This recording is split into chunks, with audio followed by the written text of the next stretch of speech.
Bonjour à tous et bienvenue dans cette vidéo où nous allons voir comment on peut passer des paramètres à travers les URL et du coup comment les récupérer. Alors, on est parti du principe qu'on se base sur le composant userList, qu'on a eu une liste d'utilisateurs et puis qu'on veut en éditer un. Donc évidemment, on va récupérer son ID en base de données, blablabla, du classique syndical. Alors pour simuler la chose, je vais faire un bouton. Je ne vais pas me prendre la tête. Button. Hop, ici on va mettre le user 4, parce que pourquoi pas.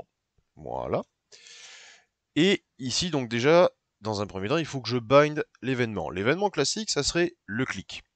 Et bien pour faire le click, je vais simplement utiliser le onClick HTML, tout ce qui est de plus standard, et je vais me le relier à une méthode de mon composant, à une fonction, pardon, de mon composant.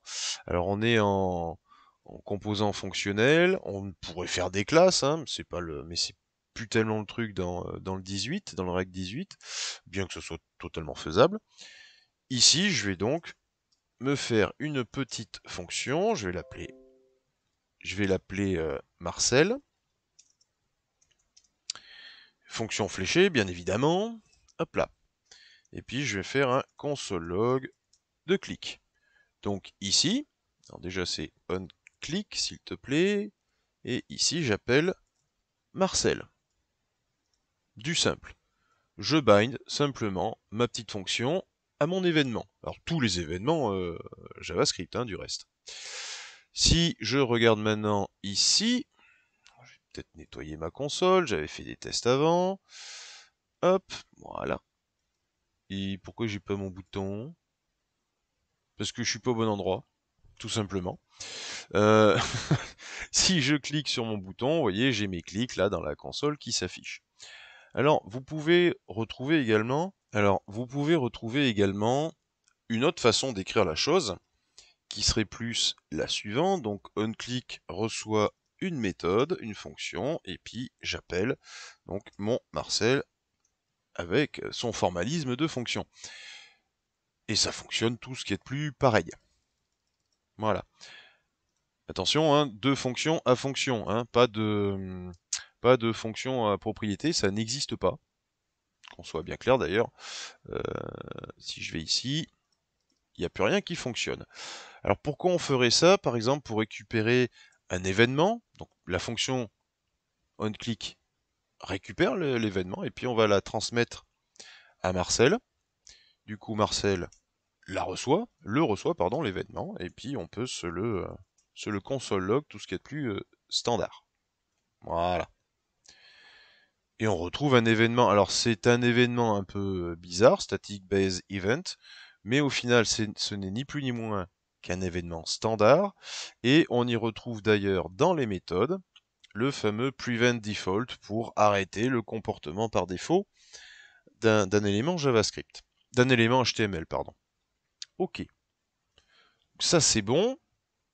On arrive à récupérer une mécanique. Ok. Et donc bien évidemment qu'on pourrait y passer d'autres paramètres, et notamment je vais y passer le paramètre 4. Voilà. Donc ici, j'ai mon user ID. Hop. Voilà. Alors maintenant, ce que je veux faire, c'est expliquer au routeur que je veux me déplacer. Pour ça, donc on fait de la navigation programmatique, c'est-à-dire que c'est plus de la navigation en cliquant, c'est de la navigation avec du code. On va importer le use navigate, qui va me permettre de naviguer où je veux, qui vient du React Router DOM.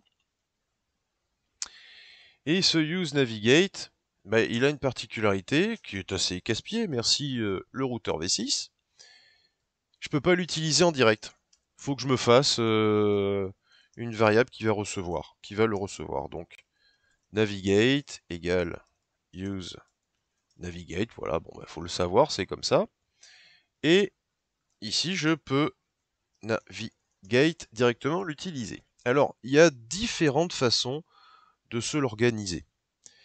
Soit je me cogne tout le chemin, donc /admin/user/edit up, plus mon user ID, soit je fais du pass relatif. Alors, le pass relatif, hein, c'est un peu spécial. Si je reprends ici dans mon navigateur, je suis à /admin user index. Ce que je veux faire, c'est revenir à user et après descendre à edit. Ben, c'est comme un pass dans les fichiers, dans le système de fichiers. Hein. Point, c'est là où on est. Point, c'est pour remonter d'un cran. Ben, je remonte d'un cran. Je garde mon système de navigation et je remonte d'un cran. Donc navigate. Je reviens à user, je passe à edit et je mets mon user ID. Alors il y a un autre paramètre qu'on peut utiliser, bon, moins rarement, hein. C'est le replace true, ça va impacter l'historique, et en fait, ça peut être utile d'ailleurs, votre navigateur va remplacer donc la page où il était avant par celle-ci. Donc votre historique va être un peu modifié.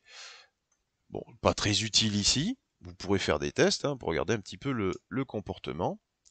Bien sûr, voilà.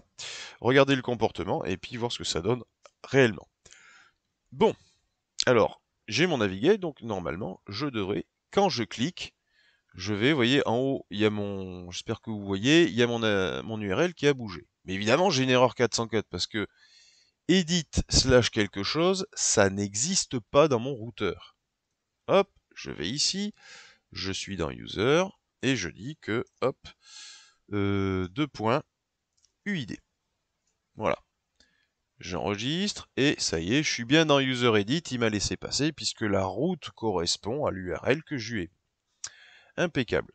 Maintenant, ce qu'il faut faire, c'est récupérer les paramètres de mon URL, qui sont, dans mon URL. Alors, hop, on va dans User Edit. Tchouk. Et c'est ici que ça va se passer. On va utiliser un autre système, un autre outil du routeur de React, c'est le useParams. Voilà. Le useParams, il est capable de nous donner tout ce qu'il y a à donner dans notre URL.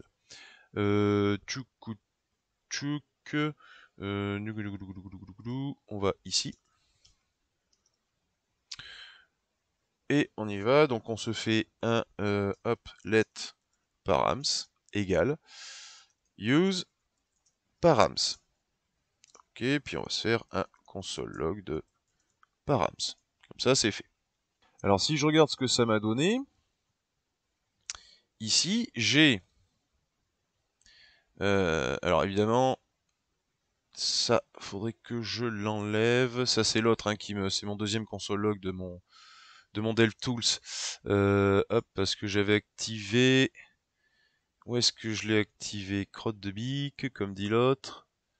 Je crois que c'est sur le header. Non. Ah, je sais plus. J'ai activé là de loguer directement le composant. Bon, ça c'est pas bien grave. On retourne à la console. On est ici là sur User Edit. Donc j'obtiens un objet. 1 avec la route. 2 avec les paramètres que j'ai. Donc le paramètre que j'ai ici, l'attribut que j'ai ici, c'est celui que j'ai défini. Hop. Dans mon routeur ici. Évidemment. Du coup, on va utiliser le destructuring de JavaScript. Hop. Je dis que, en fait, je vais simplement déstructurer mon paramètre. Je vais aller m'isoler user_id, ce qui fait que j'ai directement ma variable user_id. Et si je regarde maintenant, vous voyez que j'ai bien mon 4, hop là, j'ai bien mon 4 ici, donc j'ai pu récupérer, et si je mets, je sais pas moi, 254, bah, j'ai bien mon 254 qui a été récupéré ici, et qui est entièrement disponible. Donc voilà, pour un petit peu de programmatique, on utilise navigate à partir d'un événement sur lequel on va binder une fonction, une méthode.